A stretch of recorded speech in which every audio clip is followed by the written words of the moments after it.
An independent report into Japan's Fukushima nuclear disaster has revealed plans for a possible evacuation of Tokyo.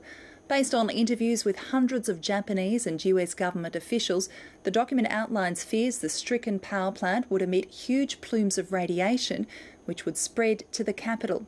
So just how close did Tokyo come to being evacuated?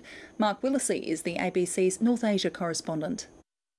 Well, according to this new report, which was done by a six-member private sector panel, it came very close. In fact, it was the subject of a cabinet discussion.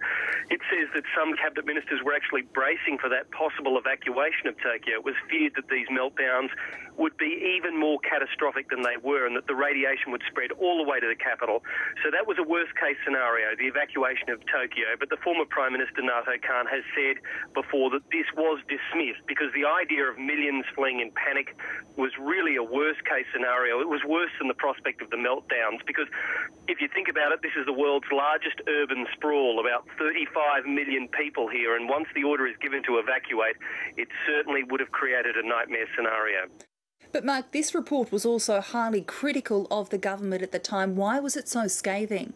That's right. It says the Prime Minister of the time, Nato Kan, and his office caused, quote, unnecessary confusion and the increased risk of aggravating the crisis.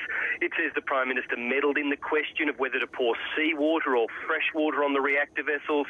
It says the Prime Minister, to his credit, or to his defence, wasn't actually properly briefed by bureaucrats. He wasn't even told about Japan's computerised system, which predicts the spread of radiation.